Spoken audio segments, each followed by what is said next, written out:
¿Cuál fue tu mejor momento de no puedo creer que funcionó? Mi primer vehículo fue una Dodge Ram 1985 que tenía unos 400.000 kilómetros.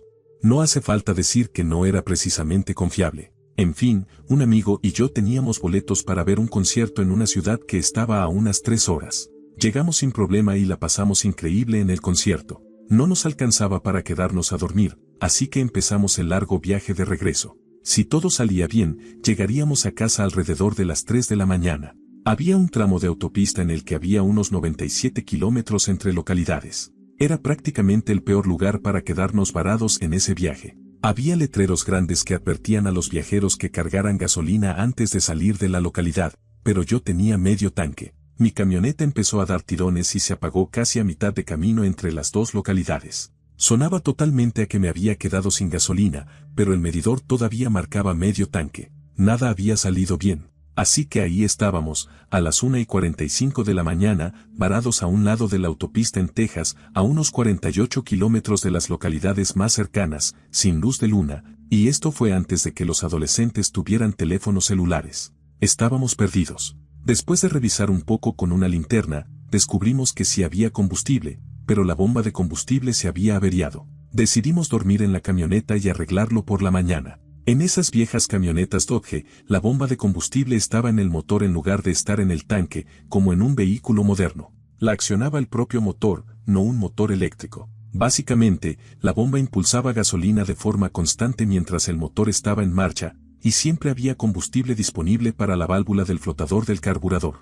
La gasolina extra regresaba al tanque. Ya me estaba quedando dormido cuando se me ocurrió una idea. Trabajé casi 1 hora en la oscuridad total. Usé un poco de manguera sobrante de un fertilizante agrícola, un tubito para beber, abrazaderas de tornillo y cinta tipo duct tape para adaptar la bomba de líquido de limpiaparabrisas y hacer que bombeara combustible desde la línea de combustible hacia la línea del flotador del carburador.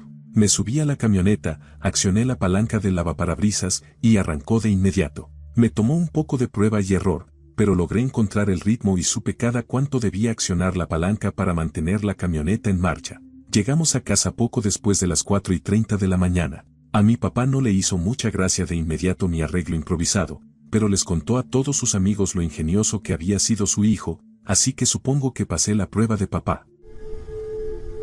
El mío es a la vez un poco tonto y reciente. Estaba usando una versión de prueba de un paquete de complementos para un software que estaba usando. Es una prueba que puedes activar o simplemente deja de funcionar después de 30 días si usas prueba como clave, y yo estaba pensando en comprarlo porque era carísimo. Ese paquete de complementos para un producto de edición de video costaba $1,000. No estaba considerando comprar el paquete de $1,000. Solo quería uno de los complementos que venía incluido, que costaba $400 por separado.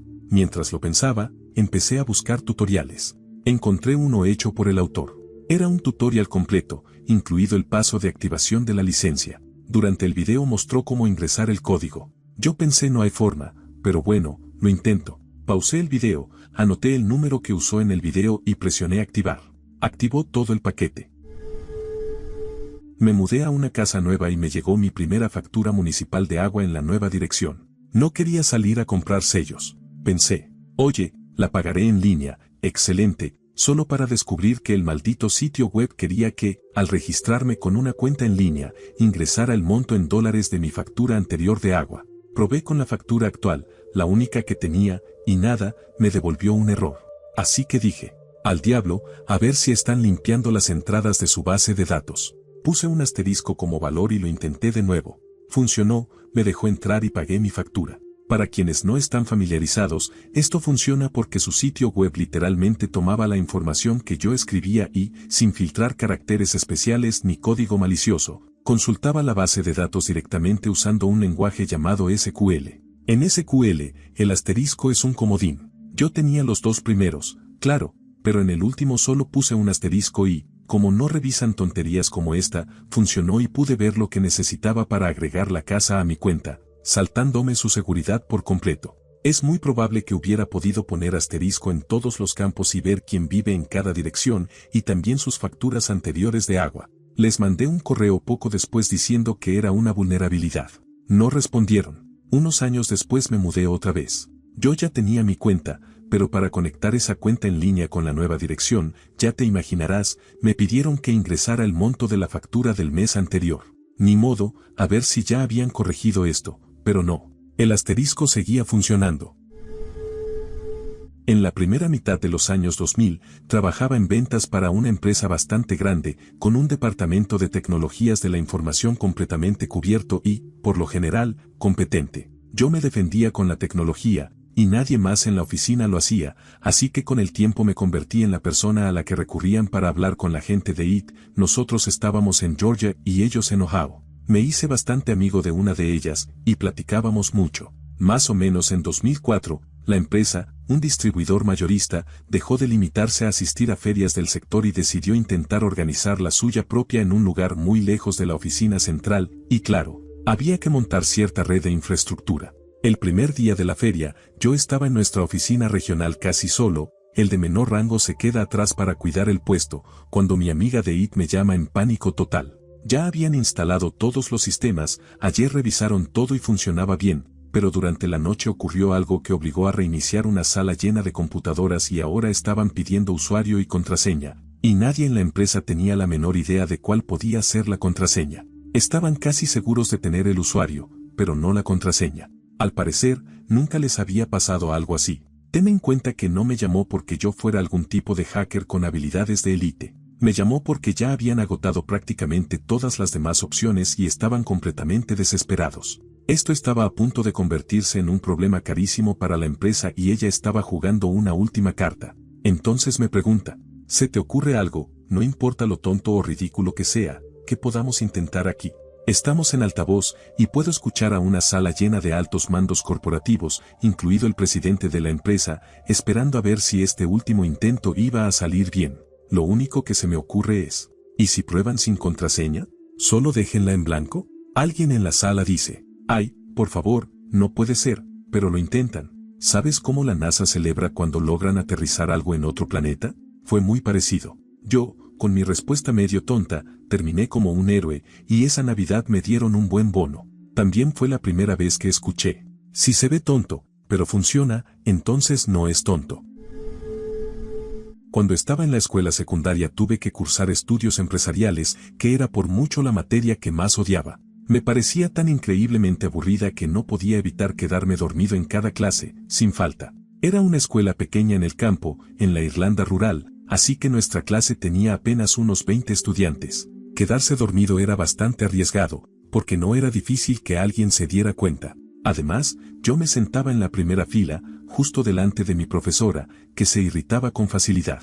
A menudo perdía la paciencia con los alumnos y los reprendía en voz alta incluso por las faltas más pequeñas. Ese día me había quedado dormido como de costumbre, hasta que mi amigo me despertó de golpe dándome un codazo fuerte en las costillas. No tuve tiempo de mostrar mi sorpresa antes de darme cuenta de que la profesora me había hecho una pregunta directa y estaba esperando una respuesta. Como no había escuchado nada y no tenía idea de cuál era su pregunta, salí de golpe de mi sueño y murmuré, todavía medio dormido. Significa que no están haciendo su trabajo bien, ¿no? La cara de mi profesora se iluminó y esbozó una sonrisa rara. Sí, exacto, me alegra mucho que alguien aquí haya estado prestando atención. Más de 15 años después, todavía me asombra que me haya salido con la mía.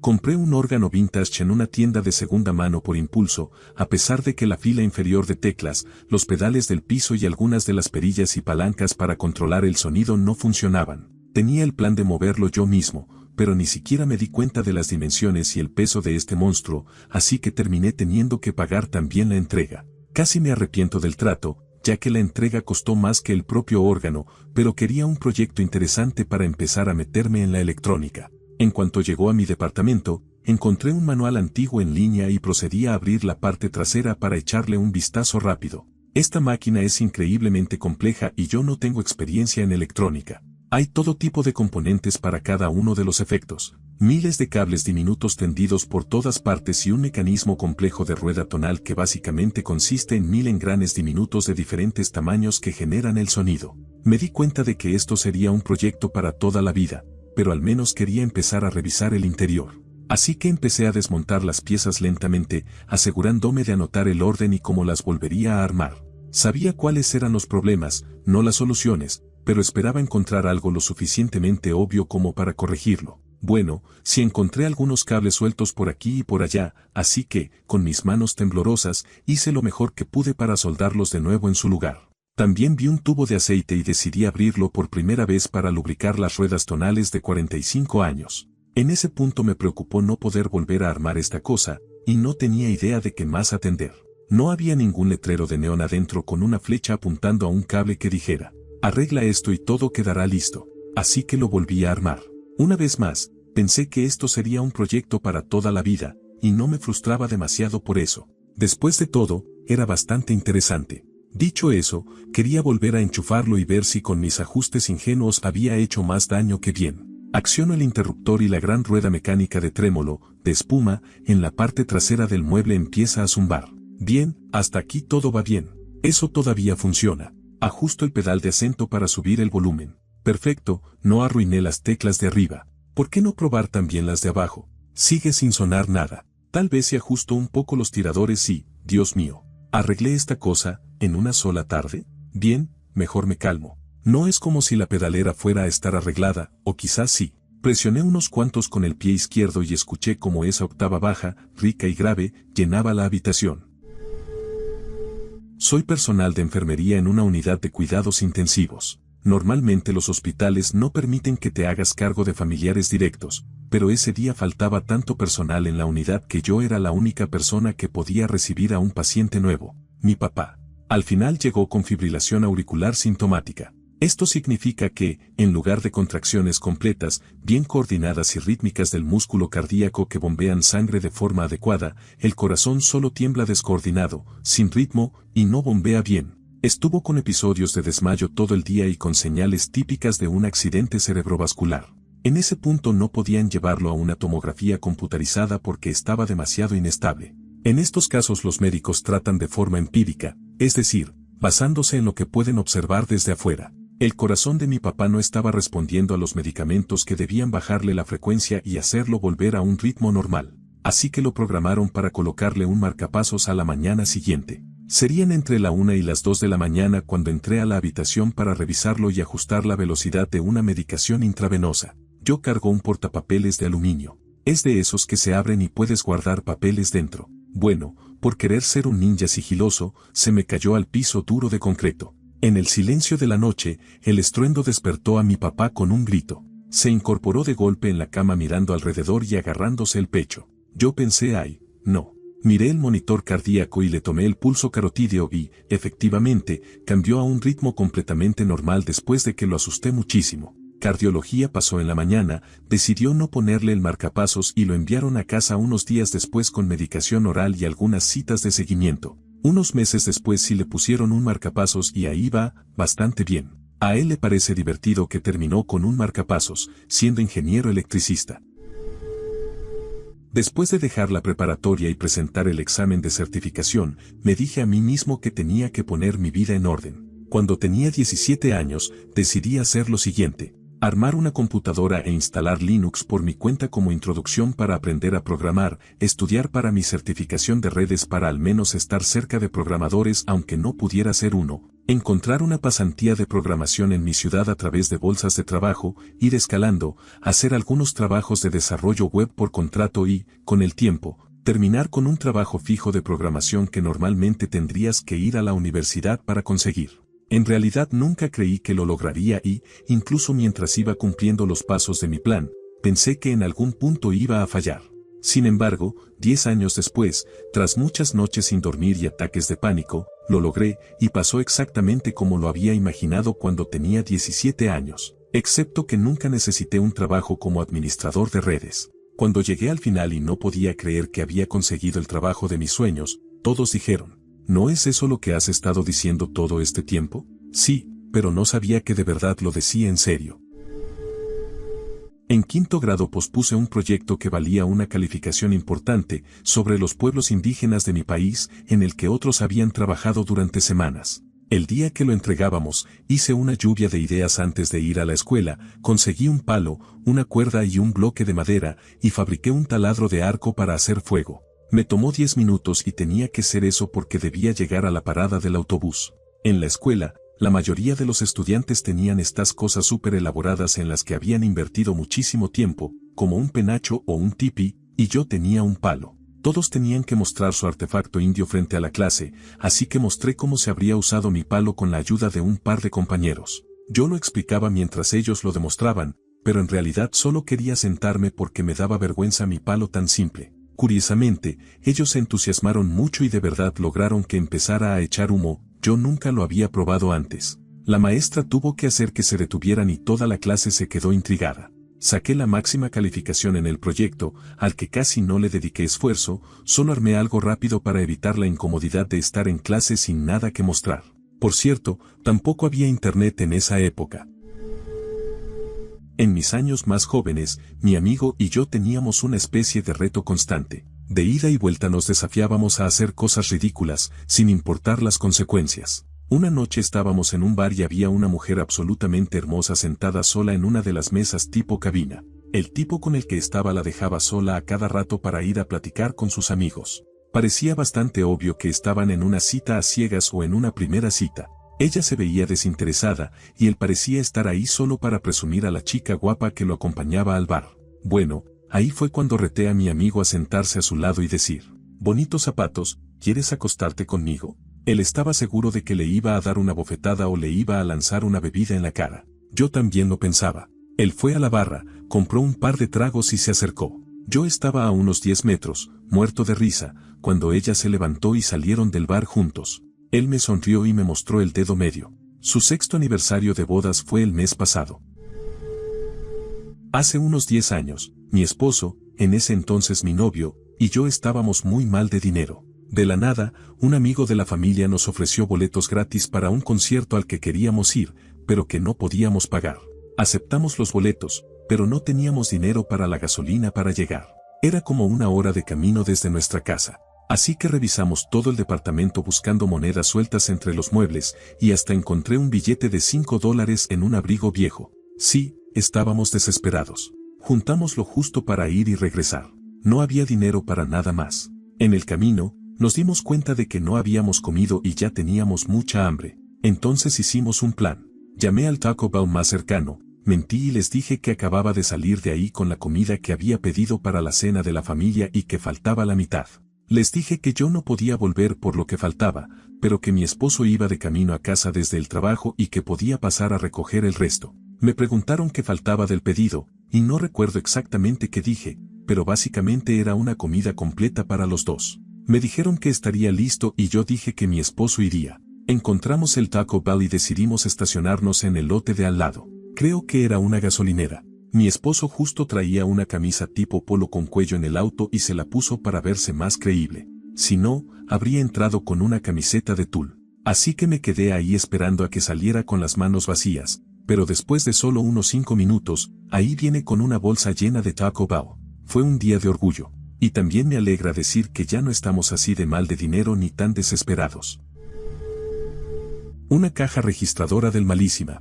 El disipador del chipset, no del CPU, simplemente se zafa. Tenía unas argollitas para sujetarlo, y una de esas argollas se rompió de la placa base, así que era imposible volver a montarlo. La placa base podía detectar el problema, así que no iniciaba. Por desgracia, estando en un restaurante Subway, no tenía suministros adecuados a la mano. Lo mejor que pude deducir fue que esas argollas eran conductoras y el circuito se había abierto. Así que fui a un altavoz del techo y corté un poco del cable que tenía de sobra. Lo usé para intentar cerrar el circuito. Luego puse un pedazo de cartón entre el disipador y la tapa del gabinete para mantener el disipador presionado en su lugar. La computadora inició. El siguiente paso fue encontrar una solución permanente. Llamé a Dell para pedir un reemplazo fuera de garantía. Sin un plan de servicio, se negaron a venderme uno por cualquier precio. Y no podía contratar un plan de servicio porque la computadora ya estaba dañada. Ese fue el momento en que la empresa no volvió a comprar nada de Dell. Conseguí la placa base en eBay. Se volvió a romper de la misma forma, casi exactamente un año después. Esta vez, cuando recibí la llamada, ya sabía cuál era el problema. Llevé una caja registradora de repuesto completa, instalé el repuesto y literalmente tiré la computadora vieja por la ventana. Pero sí, el cable del altavoz y el cartón me permitieron engañar a la placa base para que creyera que el disipador estaba montado. Fue una medida desesperada que no esperaba que funcionara, pero funcionó. A principios de los años 90, mi Sony Walkman, reproductor de casetes, no el de CD, dejó de funcionar. Como era una niña desesperada de 12 años, me puse en modo MacGyver y lo abrí con pasadores para el cabello, para quitar muchos tornillos pequeños. Después de 20 minutos de estar trasteando, picando, maldiciendo y haciendo palanca con mucho cuidado, logré abrir la parte trasera del Walkman y empecé a hacer de detective para averiguar qué tenía. Nunca había visto el interior de un Walkman, así que empecé a girar algunas de las rueditas y a presionar reproducir y detener para ver si notaba que algo no funcionaba bien. Ahí fue cuando vi una especie de liga para el cabello que no estaba bien colocada sobre una de las ruedas. La acomodé de nuevo en su rueda, puse las baterías, presioné reproducir y sonó música. Me sentí como Einstein. No podría haber estado más orgullosa, aunque lo intentara. Desde ese día, me convertí en la experta en todos los Walkman descompuestos de la escuela. Días gloriosos.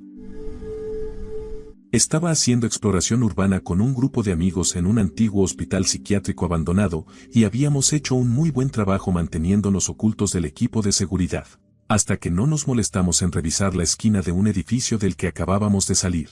Avanzamos unos pocos metros por la vía principal del complejo cuando escuchamos que un motor se encendía y vimos faros. Todos salimos corriendo hacia el pasto, entre un par de edificios, y logramos despistarlos, pero ahora todo el personal de seguridad sabía que había intrusos y estaban patrullando activamente. En un momento, cuando vimos que un auto doblaba una de las esquinas hacia nosotros, me tiré debajo de un arbusto, me subí la capucha y me cubrí media cara con el brazo para que solo se vieran mis ojos. Después supe que eso me hizo prácticamente invisible. Mis amigos ni siquiera se dieron cuenta de que yo estaba ahí, y uno de ellos se escondió debajo del mismo arbusto. Mientras esperaba ahí a que pasara el auto, miré a un lado y noté que uno de mis amigos seguía al descubierto y no tuvo oportunidad de esconderse cuando el auto se acercó. Así que se puso detrás de un árbol, y fue dando vueltas alrededor mientras el auto pasaba, manteniendo el árbol siempre entre él y el auto. Si alguien más hubiera aparecido desde otro ángulo, habría estado en problemas, y me costó muchísimo no reírme al ver cómo se desarrollaba todo.